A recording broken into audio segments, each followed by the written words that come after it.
Today's lesson is about plot maps. You may have also heard plot maps called story mountains, plot diagrams, or story diagrams when you were in elementary school. Normally, you'll find a plot map in your reading class when you're talking about a story that you have read together as a class. However, today's lesson is actually going to show you how to take that same story mountain, that same plot map, and turn it into something that you can use to help you plan as a writer. So before we go any further, we kind of have to define what is a story mountain. So a plot diagram, which is also called a story diagram or a story mountain, is a chart that helps us map out the plot of a story and make sure there are no missing parts. Normally in reading, you'll do this for a story that's already been written so you can figure out the structure of the story. But as an author, this is super useful for making sure that your story makes sense and all the parts that your reader needs in order to understand what's happening are there. So we call it a story mountain because it looks kind of like this triangle mountain shape. And down here at the bottom of the mountain is the beginning, also called the exposition. It's where you set up the story, you introduce the problem that the character is going to have. The rising action, you have 3 different things, sometimes more, that the character does to try to solve that problem.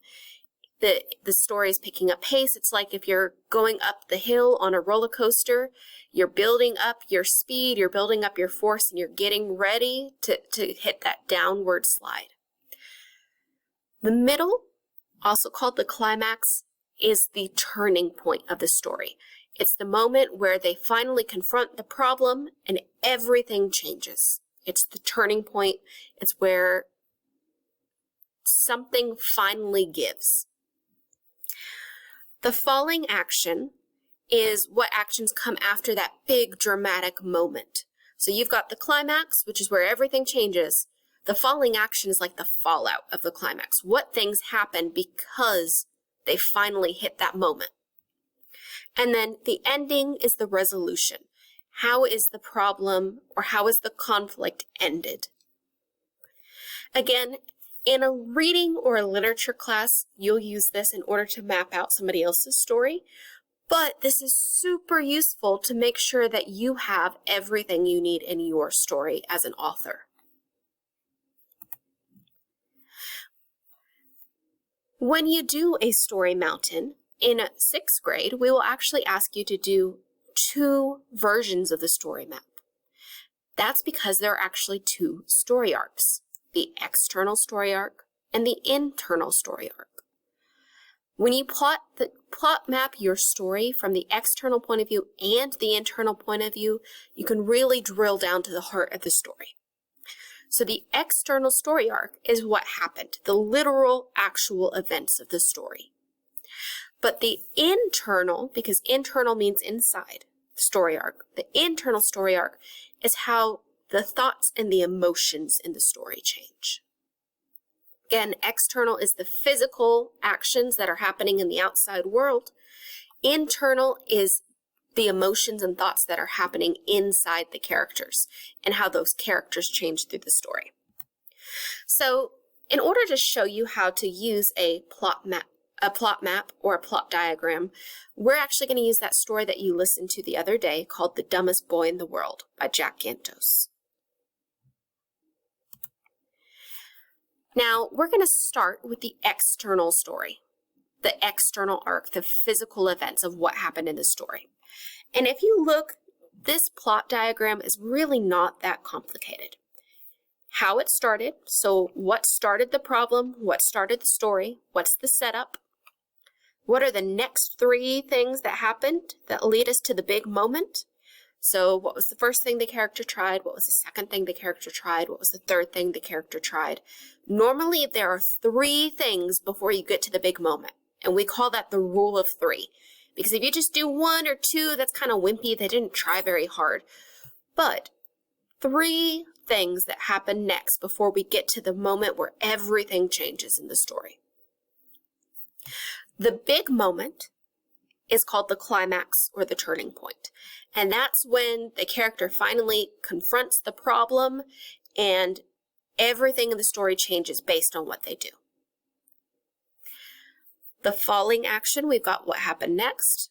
Typically, there's one or two things that happen after the turning point in the story. And then we have how it ended, which is also called our resolution.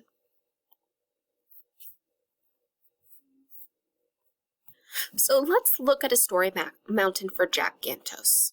Remember, this right now that we're looking at is just the external, so what physically happened. Well, our story starts when Jack rips the wart off with pliers.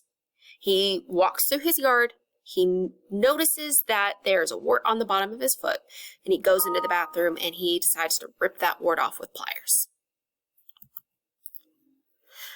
The next thing that happens, Jack's mom sees the bloody footprints, and that would have been a moment where he could have said, "Hey mom, I just did something dumb," but instead he decides to lie to his mom. The next thing that happens, Jack wakes up several mornings in a row and he's in pain and there's this red streak that's starting to go up his body, but he decides, "Nope, I'm going to keep lying." The next thing that happens, Jack wakes up, he's covered in boils. His mom takes him to the ER and they paint him purple, but he still hasn't told the truth about what happened. The turning point is when Jack wakes up and he realizes that red streak is almost all the way to his heart.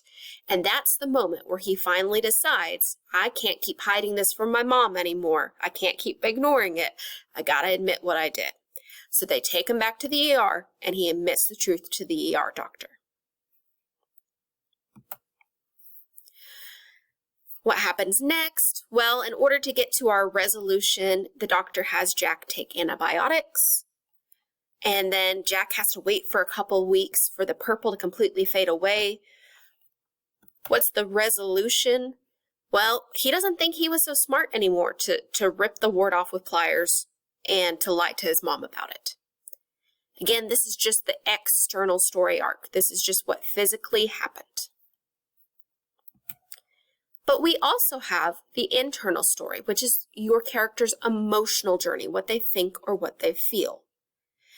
So for every point on the external story map, you also have a point on the internal story map that tells what your character was thinking or feeling at that moment and how their thoughts or how their feelings changed. So if I'm looking at my story map for Jack Gantos, the red is the external, but the blue is going to be internal. So external is just what happened. The internal are his emotions. So if we look, when Jack ripped off the wart with the pliers, well, why did he make that decision? What's happening in his brain at that moment? Well, he did it because he was afraid of going to the doctor. Why did he lie to his mom? Well, he was a little bit afraid of his mom and he wanted to keep it a secret. So why did he lie to his mom? Because he wanted to keep it a secret. The next thing that happens on the external plot map is he wakes up with pain and a red streak, but what does he decide to do about it? What does he think or what does he feel? He thinks, I'm going to pretend that doesn't exist. Next, he's covered in boils, so he goes to the ER, he's painted purple. What does he think or what does he feel? He thinks he's dying, so he gets his mom to take him to the ER, but he's frightened of his mom and he's embarrassed, so he still decides not to tell the truth because he's frightened of his mom. Well, and then he has to go back to the ER. He admits the truth. He decides that he had to go back to the ER and admit the truth because he wakes up and that red line is almost to his heart, and the thought in his head is, this can't be good. So you see how his emotions changed. He woke up, he thought, this can't be good, I gotta tell her, and that changes what he did. That's the turning point in the story when he finally decides, man, I can't keep hiding this anymore. The doctor gives him some antibiotics. The purple medicine starts to fade away. He's just having to wait around to get better. But at the end of the story, you can tell, even as an adult telling that story, he's kind of embarrassed. He doesn't think he's so smart anymore. Whenever we are doing story mountains, the point of a story mountain is not to have every single detail ever, but to make sure that the most important parts of the story are there and that you know how what your character thought or felt changes at each point in the story.